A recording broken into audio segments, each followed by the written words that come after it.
এক স্বামী ঝগড়া লাগছে দিনের বেলায়, বউ করছে রাতে আসিস, দরজায় আর খোলে না, অনেক ডাক দেয় দরজা খোলে না, মনের দুঃখে যে শীত পড়ছে ল্যাপের তাপ তো হলো না, বাইরের তাপ তো নেওয়া লাগবে, একটু ম্যাচ বিড়ি টিড়ি খাইতো, ম্যাচ ঠোকা দিয়ে একটু আগুন টাগুন লাগাইয়া খেয়ারের তাপ নিতেছে। বউ চিন্তা করলে দরজাটা খুললাম না, জানালা দিয়ে দেখি আমার বন্ধু গেল কই, কথাকে বোঝেন নাই? এবার জানালা ভাগ দিয়ে তাকায় দেখে স্বামী, কথাকে বোঝেন নাই, আগুন লাগাইয়া একটু তাপ নিতেছে। বউ এখন খেয়াল করে দেখে ওই আগুন জ্বলতে জ্বলতে স্বামীর লঙ্গিতে একটু আগুন লাগছে। চিন্তা করে যে কায়দায় লঙ্গিতে আগুন ধরছে, যদি চুপ থাকি কথা না বলি তো সব পুরে ছাই হয়ে গেলে তো আমারই ক্ষতি। তখন বউ ইশারা ইঙ্গিতে ইনডাইরেক্ট অ্যাঙ্গেল একটু মার দিয়ে বলতেছে, আমি কারোর সাথে কথা বলবো না, কারো লঙ্গিতে আগুন লাগলেও বলবো না। স্বামী তাকা দেখে, ওরে বাবা কথা তো সত্য, লঙ্গিতে আগুন লাগছে। আগুন নিবাইয়া দরজা এসে ডাকে আর বলে, বউ তোর বাঁধ হল, একটা বার খালি দরজা খুলে দে, আর কোনো দিন তোর সাথে ঝগড়া করবো না। কি বাসানটা বাসায় দিলি, আর যদি সব পুড়ে যায় তো আমার কি হইত? রাগ করতেছেন কি আপনারা? এই জন্যই পৌষ মাস আর মাঘ মাস সাবধান, বইয়ের সাথে ঝগড়া করা যাবে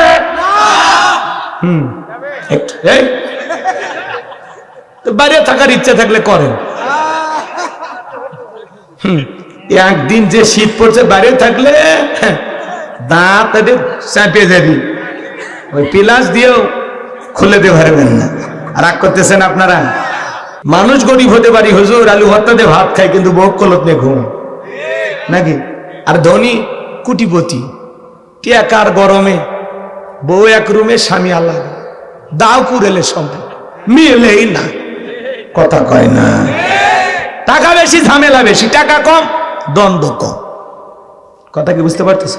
ছোট্ট কুটির হতে পারে কিন্তু সুখ আছে, খাই কম কিন্তু শান্তি আছে, আছে না ভাই? শোনেন না যে কথা বলতে চাচ্ছিলাম, আপনার বউ স্বপ্নে আপনাকে বাদ দিয়ে আর একটা ছেলের হাত ধরিয়া যদি পার্কে ঘোরাঘুরি করে, আপনারা কি করবেন? কোবাবেন? যাক, একজন সাহস পাইছে, তা কোবানের দরকার নেই, বউ মারলে মামলা টামলা হয়ে যাবে, ঝামেলার মধ্যে দরকার নেই। স্বপ্নের কথা বলছি তো, টের তো আর পাননি, পাইছেন?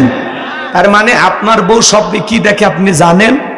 আবার আপনি আপনার বউকে বাদ দিয়ে আর একটা মেয়েকে নিয়ে পার্কে যদি ঘোরাঘুরি করে, বউ যদি কি করতো, ঝাঁটা দিয়ে বিঠিত, কথা বলেন ঠিক কিনা?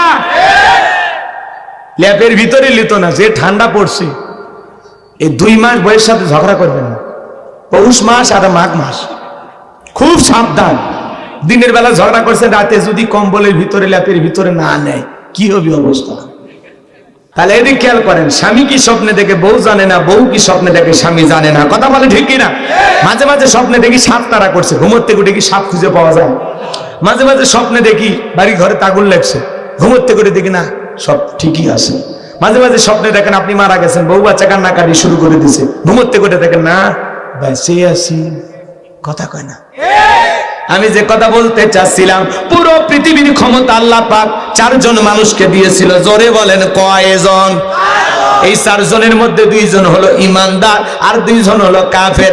এই 2 জন ইমানদারের মধ্যে একজনের নাম হলো নবী সুলাইমান, যাকে আল্লাহ পাক পুরো পৃথিবীর রাজত্ব পাওয়ার ক্ষমতা দিয়েছিলেন। বলেন আল্লাহু আকবার। আল্লাহ নবী সুলাইমান আলাইহিস সালামকে আল্লাহ রাব্বুল আলামিন এমন ক্ষমতা দিয়েছিলেন বাজান, মানব দানব জিন ইনসান সকলে তার হুকুম মানতে বাধ্য থাকতো। তার হাতে একটা মজেজার আংটি থাকতো, এই আংটি পরিধান করার কারণে এই পৃথিবীর এমন কোন মাখলুক নাই যেই মাখলুক নবী সুলাইমানের হুকুম মানতো না। বলেন আল্লাহু আকবার। সুলাইমান আলাইহিস সালামকে আল্লাহ তাআলা একটা তক্তের সিংহাসন দিয়েছিলেন। ওই সিংহাসনে বৈশা তিনি রাষ্ট্র পরিচালনা করতেন। বাতাসকে অর্ডার দেওয়া মাত্রই যেখানে যাইতে ইচ্ছা করতেন, বাতাস সিংহাসনটাকে উড়াইয়া নিয়ে সেই জায়গায় নিয়ে যাইতো। চিৎকার মেরে বলুন সুবহানাল্লাহ, একটু জোরে বলেন না সুবহানাল্লাহ। এখন জাহাজ গাড়ি হাওয়াই চলে, ওগো কলেরই বিধান। একদিন বিনা কলে হাওয়াই চলতো নবী সুলাইমান, মোরা সেই মুসলমান। মারহাবা কর।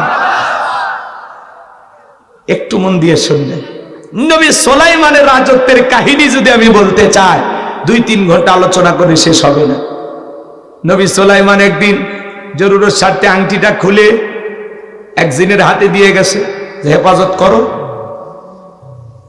আল্লাহর পয়গম্বর বের হওয়ার আগে আরেকটা জিন নবী সুলাইমানের সুরত ধারণ করে এসে বলে আংটি দিয়ে দিছে। এই যে বিশাল একটা ঘটনা, জেলের মেয়ের যে ঘটনা আপনারা শুনছেন না, এগুলো বললে আপনারা মজা পাইতেন, ওইদিকে যাব না। আল্লাহ নবী সুলাইমান আলাইহিস সালাম পিপিলিকার ভাষা, পশুর ভাষা, সব পাখি সবকিছু তিনি বুঝতে পারতেন। পাখিরা কি বল, মানে কিসির বিসির ওইটা না, ওনারা এক পাখি আর এক পাখির সাথে আসলে তাদের ভাষা অনুযায়ী কি কথা বলে সেটাই বুঝতেন। সুবহানাল্লাহ। একটা পিপিলিকা কি বলে পয়গম্বর তাও বুঝতেন। সুবহানাল্লাহ। কি বিশাল বাদশাহী আল্লাহ তাআলা তার পয়গম্বর নবী সুলাইমান আলাইহিস সালামকে আল্লাহ দান করেছিলেন। সুবহানাল্লাহ। তাহলে 1 নাম্বার, নবী সুলাইমান আলাইহিস সালামকে আল্লাহ পাক পুরো পৃথিবীর রাজত্ব বাদশাহী দান করেছিলেন। বাদশা জুলকারনাইনকে আল্লাহ পাক পুরো পৃথিবীর রাজত্ব পাওয়ার ক্ষমতা দিয়েছিলেন। এই পৃথিবীর জমিনে 1 নয় 2 নয়, বাদশা জুলকারনাইনকে আল্লাহ পাক 1600 বছর হায়াত দিয়েছিলেন। বলুন আল্লাহু আকবার।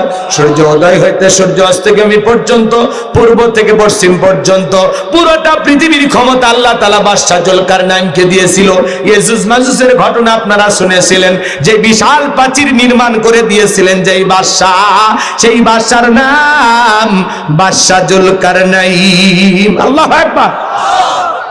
তাহলে দুইজন ঈমানদার নবী সুলাইমান আর বাদশা জুলকারনাইন, তাদেরকে আল্লাহ রাব্বুল আলামিন পুরো পৃথিবীর রাজত্ব বাদশাহী দান করেছিলেন।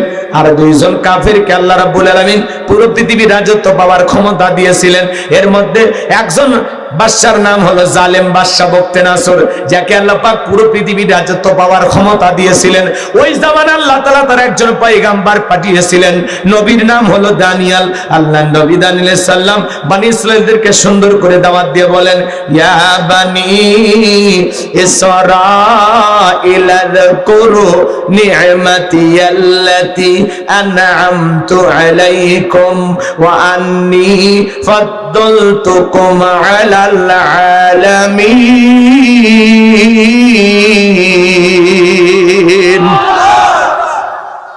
আল্লাহ রাব্বুল আলামিন জানিয়ে দিলেন, আল্লাহ নবী দানিয়েল আলাইহিস সালাম বনি ইসরাঈলের উম্মতদেরকে ডেকে বলেন, ও বনি ইসরাঈল উম্মতেরা, দাম্ভিকতা করো না, অহংকার করো না, আল্লাহ তাআলার কৃতজ্ঞতা আদায় করো, আল্লাহ তাআলার নিয়ামতের শুকরিয়া আদায় করো।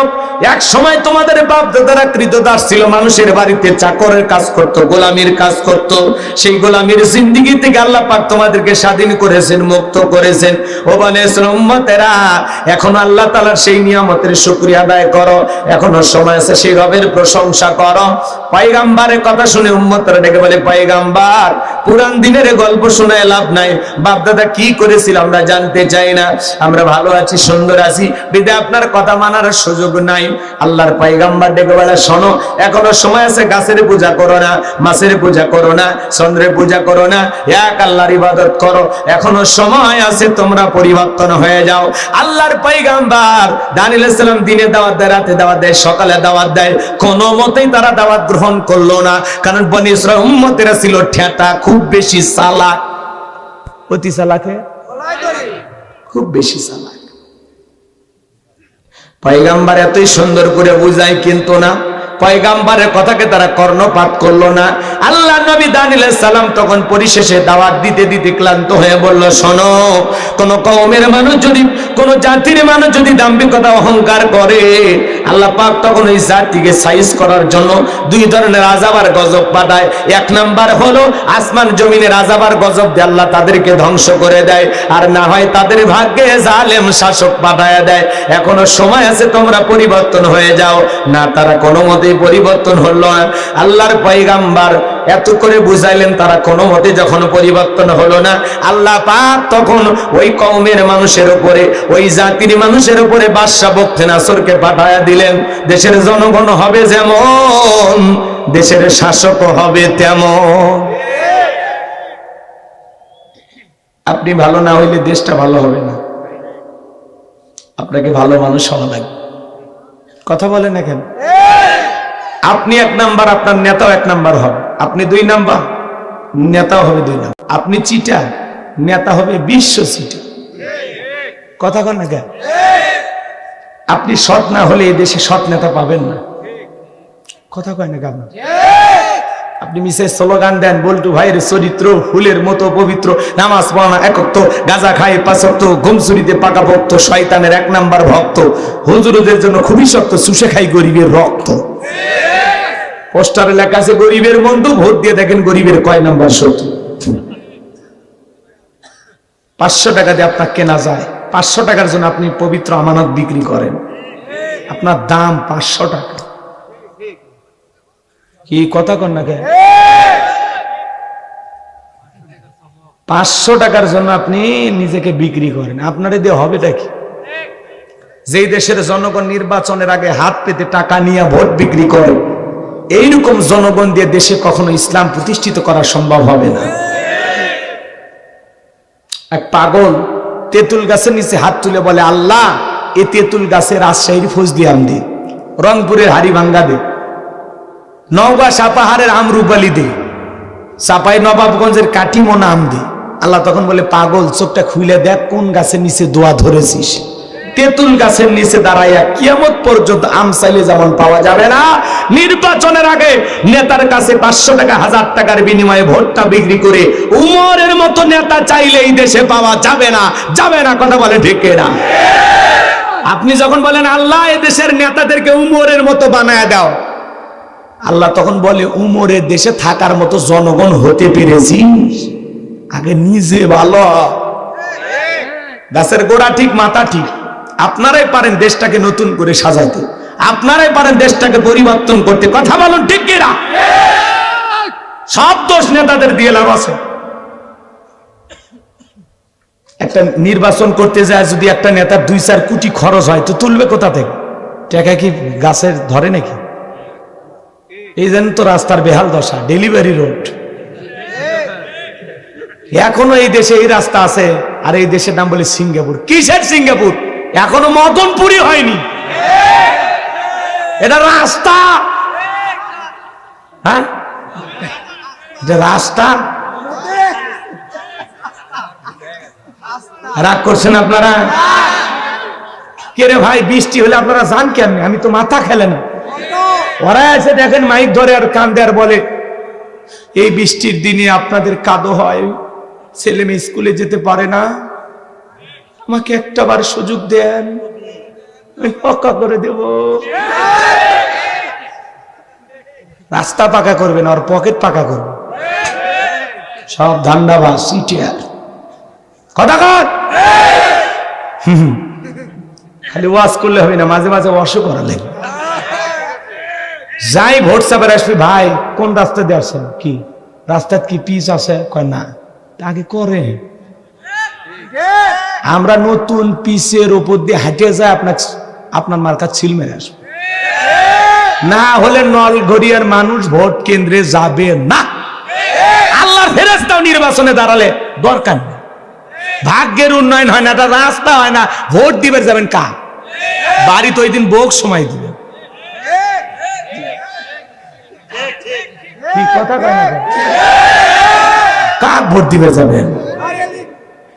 হ্যাঁ, ওদের দয়া মায়া নেই। এখন এই দেশে এই 2025 সালে এই রাস্তা মানা যায়। কোন মহিলার যদি ব্যথা ওঠে আর অটোওয়ালার যদি বলা হয় 500 টাকা দেবো, বেড়ে ধরবো না, পুরো সিজারের টাকা বেঁচে যাবে। কথা কোন ঠিক কিনা? খালি ভোটের সময় এসে অভিনয় করে, অভিনয়। রাস্তা ঠিক করে দেব, আপনাদের দুঃখে কলজে ফেটে যায়। অভিনয় করো তোমরা, না বহুত চালাকি করছো।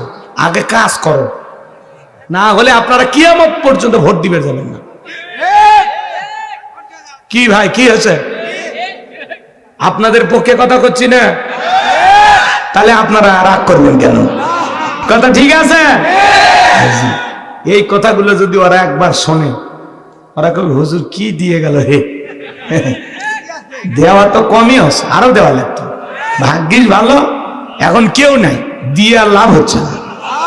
এই বুঝছেন, সামনে দেখি, সামনে ভবিষ্যতে যদি আরো এরকম রাস্তা পাই তো ওর খবর আছে।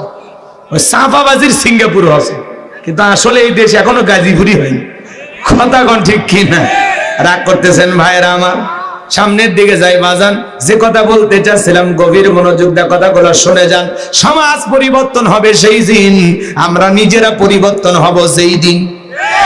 আসুন একটু সৎ মানুষ হওয়ার চেষ্টা করি, ভালো মানুষ হওয়ার চেষ্টা করি, নিজের চিন্তা ভাবনার পরিবর্তন আনি, নতুন করে দেশকে নিয়ে ভাবার চিন্তা ভাবনা করি।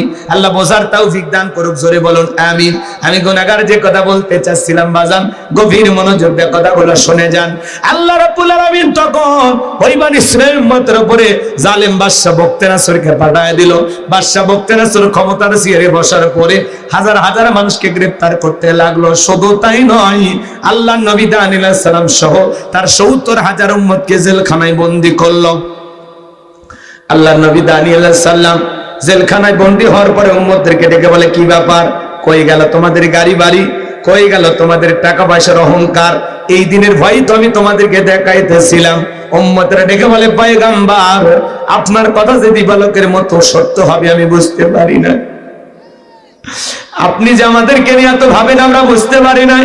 ও পয়গম্বর, আমরা নিজেদের ভুল বুঝতে পেরেছি। আজ থেকে আর গাছের পূজা, মাছের পূজা, চন্দ্রের পূজা করব না, এখন থেকে এক আল্লাহ ইবাদত করব। আল্লাহর পয়গম্বর ডেকে বলে, শোনো, যদি তোমরা তওবা করে ফিরে আসতে চাও, আজকে রাত 12টার পরে আমি যখন আল্লাহ বলে ডাক দেব, আমার সঙ্গে তোমরা সবাই ঘুম থেকে জাগ্রত হইয়া আল্লাহ বলে ডাক দিবা। একমাত্র আল্লাহই পারে জালিমের জেলখানা থেকে মুক্ত করার ব্যবস্থা করে দিতে। আল্লাহ নবী দানিয়েল আলাইহিস সালাম উম্মতদেরকে নিয়া রাত 12টার পরে যখন আল্লাহ বলে ডাক দিয়েছেন, সবাই একটু চিৎকার মেরে ডাক দেন আল্লাহ, আর একটু ভালোবেসে ডাক দেন আল্লাহ। আল্লাহর পয়গম্বর যখন চিৎকার মেরে আল্লাহ বলে ডাক দিয়েছেন, পয়গম্বরের সাথে থাকা ৭০,০০০ উম্মত জাগ্রত হয়ে আল্লাহ বলে ডাক দিয়েছেন। এইবার সবাইকে নিয়ে সিজদায় লুটিয়ে পড়লেন, কাকুতি মিনতি সহকারে দোয়া করতে লাগলেন, কান্না করলেন, আল্লাহকে বলেন, আল্লাহ আমার উম্মতেরা ভুল করেছে, নিজেদের ভুল বুঝতে পেরেছে, তারা তওবা করে ফিরে আসতে চায়। আল্লাহ আপনি আমার উম্মতদেরকে মাফ করে দেন। আল্লাহ নবী দানিয়েল আলাইহিস সালাম যখন কাকুতি মিনতি সহকারে চোখের পানি ছেড়ে দিয়া আল্লাহ তাআলার কাছে দোয়া করতে লাগলেন, বাজার নবীজির চোখের পানি আর উম্মতের চোখের পানি আল্লাহ তাআলা কবুল করলেন। আল্লাহ আসমান থেকে ডেকে বলে, ও নবী দানিয়েল, কান্না করতে হবে না, আমি আল্লাহর দরবারে তোমাদের দোয়া মঞ্জুর হয়ে গেছি। আমি আল্লাহ পাক অচিরে জালেমের জেলখানা থেকে মুক্ত করার ব্যবস্থা করে দেব। বলেন আল্লাহু আকবার। ওই রাত্রিতে আল্লাহ পাক বাদশা বক্তেনাসরকে এমন একটা মারাত্মক ভয়ঙ্কর স্বপ্ন দেখা দিয়েছে বাজান। ওই স্বপ্ন দেখে জালেম বাদশারা ঘুম থেকে লাফ মেরে উঠছে। জালেম বাদশা যখন ঘুম থেকে লাফ দিয়ে উঠছে, চতুর্দিক দিয়ে নিরাপত্তা কর্মী, সিকিউরিটি যারা দায়িত্ব পালন করেছিল, ওরা দৌড়ে এসে বলে, নেতা, এত জোরে চিৎকার মেলেন, ব্যাপারটা কি? বলে, চেহারার দিকে তাকায়া দেখো, চেহারার দিকে তাকায়া দেখো, আমি মারাত্মক একটা স্বপ্ন দেখেছি। এই স্বপ্নের ব্যাখ্যা না জানা পর্যন্ত আমি আর ঘুমাইতে পারবো না। এই দেশের যত স্বপ্নের তাবির কারো কাছে স্বপ্নের ব্যাখ্যা বলতে পারে, ওদেরকে আমার দরবারে নিয়ে আসো। পরের দিন সকালবেলা হাজার হাজার মানুষ বাদশার দরবারে হাজির হয়েছে। জালেম বাদশা বক্তেনাসর যখন স্বপ্নের কথা বলতে যাবে, ওই সময় আল্লাহ রাব্বুল আলামিন বাদশা বক্তেনাসরের মাথার মেমোরিতে থাকা সমস্ত স্বপ্নের কথাগুলো নিয়ে যায় আল্লাহ নবী দানিয়েল আলাইহিস সালামের মাথার মেমোরিতে সেভ করে দিলেন। বলেন সুবহানাল্লাহ। আর একটু জোরে বলেন না সুবহানাল্লাহ। আমার ভাইয়েরা, দিল দিয়ে কথাগুলো বোঝার চেষ্টা করবার। এই যুবক, একটা মোবাইলে যা আছে শেয়ারের মাধ্যমে আর একটা মোবাইলে পার করা সম্ভব কিনা? তাহলে বাদশার মাথার মেমোরিতে থাকা স্বপ্নের কথাগুলো নিয়ে যায় আল্লাহ নবী দানিয়েল আলাইহিস সালামের মাথার মেমোরিতে সেভ করে দেওয়ার ক্ষমতা আমার আল্লাহর আছে না নাই? এইবার বাদশা বক্তেনাসর যখন স্বপ্নের কথা বলতে যাবে, গতকাল রাত্রে কি যেন স্বপ্ন দেখলাম আর বলতে পারে না, স্বপ্নের কথা ভুলিয়ে দিলেন তিনি কে? এইবার বাদশা বক্তেনাসর মুহূর্তের মধ্যে ডায়লগ পরিবর্তন করে ডেকে বলে, শোনো, গতকাল রাত্রে স্বপ্নে কি দেখেছি, স্বপ্নের ব্যাখ্যাও তোমাদেরকে বলতে হবে, স্বপ্নের কথাও তোমাদেরকে বলতে হবে। জনগণ ডেকে বলে, বাদশাহ এ তো পাগলামি কথা, স্বপ্ন দেখেছেন আপনি, আমরা কিভাবে বলবো? বলেন তো বাজান, দেশের বাদশাহ স্বপ্নে কি দেখেছে দেশের জনগণ কি জানে? কথা কন না কেন? বাদশা স্বপ্নে কি দেখেছে জনগণ কি জানে? এইবার দেখে বলে শোনো, স্বপ্নে আমি কি দেখেছি স্বপ্নের কথা বলতে হবে, স্বপ্নের ব্যাখ্যা বলতে হবে। জনগণ ডেকে বলে বাদশা এ তো পাগলামি কথা, আপনি স্বপ্নের কথা বলবেন, আমরা স্বপ্নের ব্যাখ্যা বলবো। বাদশা ডেকে বলে কেন, তোমরা নাকি গায়েব জানো? বলেন তো বাজান, আল্লাহ ছাড়া দুনিয়ার কোনো মানুষ কি গায়েব জানে?